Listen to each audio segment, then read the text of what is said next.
Hey guys! So today I'm going to make meatloaf and mashed potatoes for dinner, okay? So, for starters, you're going to need 2 pounds of ground beef. This is just regular hamburger meat. We get lean meat, of course. Some seasonings of your choice. I'm going to use some salt, pepper, cumin, paprika, onion powder, garlic. And then I also have some of the southern spices that I got from Central Market. It's like a rub thing, but we're going to use a little bit of that. I'm also going to use fresh garlic too and fresh onion, okay? Now I've already chopped up the garlic and the onion, and then that's for the meatloaf. For the mashed potatoes, you're basically going to need some mashed potatoes and some fresh garlic that I'm going to chop up and put in there too. So, meatloaf. Okay, so for starters, you're going to take your 2 pounds of ground beef. You're going to throw it in a bowl. This is my big bowl. You can put in whatever you want. So you're basically going to add in onions and your garlic. And you see you got my little paper towel trick here. Okay.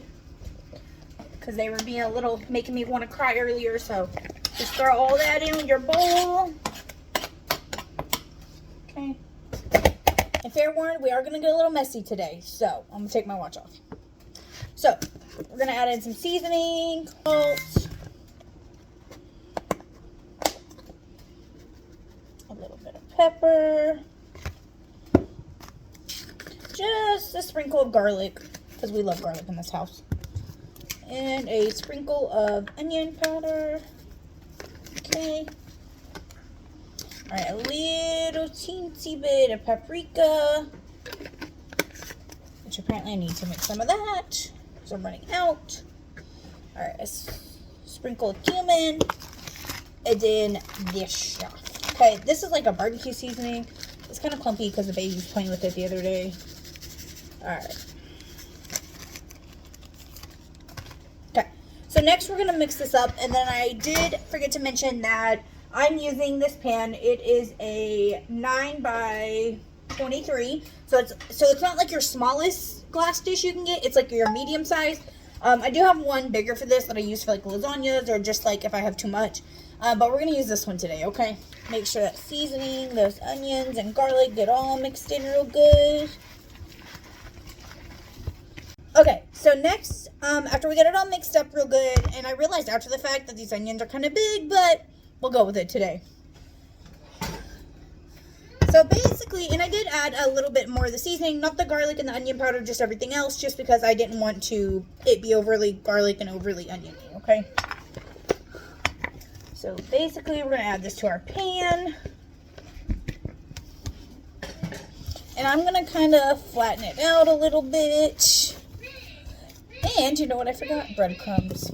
So meatloaf also has breadcrumbs in it. Some people use crackers. We're going to use breadcrumbs today. Oh, I forgot about the breadcrumbs. And these are just plain panko breadcrumbs. So basically add it in. Can't believe I forgot the breadcrumbs. Now, honestly, you can make it without breadcrumbs. It would be just more of a healthier option. We're going to put a little bit of breadcrumbs in ours. Okay, so I got my meatloaf in my pan. I kind of flattened it out. I did add a little bit of like more seasoning. Like I said, I added a little bit more seasoning.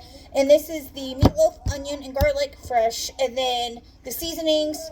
And then the breadcrumbs and 1 egg. And then I mixed that all together. And then put it in here and kind of flattened it out. And then I proceeded to sprinkle a little bit of breadcrumbs on the top. Just to kind of top it off. Now I'm going to put this in my oven for about 30 minutes at 400 and check on it. Next, we're going to work on our mashed potatoes. So, I'm using 5 or 6 medium to large potatoes. I've already peeled them. I'm going to chop them up and chop up some garlic and throw that in the pan because I do have a pan of water boiling on the stove. Okay, so potatoes are chopped. I got my garlic peeled. And I'm just going to leave them kind of big like this and then chop them up a little bit later after they get done and blend them with the potatoes. So, I'm going to add these into the water. My meatloaf is in the oven. I started baking it just like maybe 5 minutes ago. It just started. So we're going to let that cook for a little bit. Okay, so it's been about 30 minutes. This is my meatloaf. I cut it in half to make sure it was done. It is. So I'm just going to cut this into more pieces. And then, alright, so I boiled them and I added butter, milk, salt, pepper.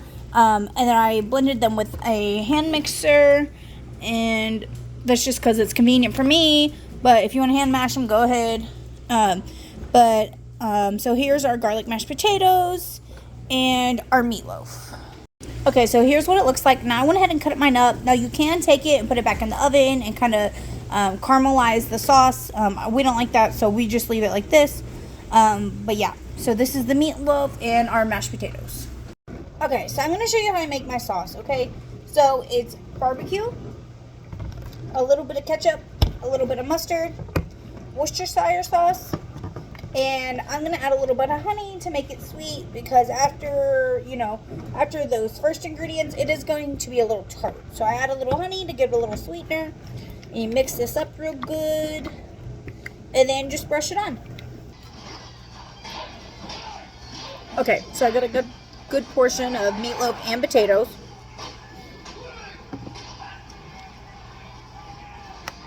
It's good. It's really good. The potatoes by themselves need a little bit more butter. I didn't have quite enough. I didn't have much. And of course, meatloaf is just good old classic meatloaf. And together, they're really good together. And as always, I will always link the stuff below. I didn't get this recipe from anywhere because I literally grew up eating this stuff. So this is just kind of like a at-home recipe. But I'll link all the details below. And as always, share, like, and subscribe. See you later. Bye.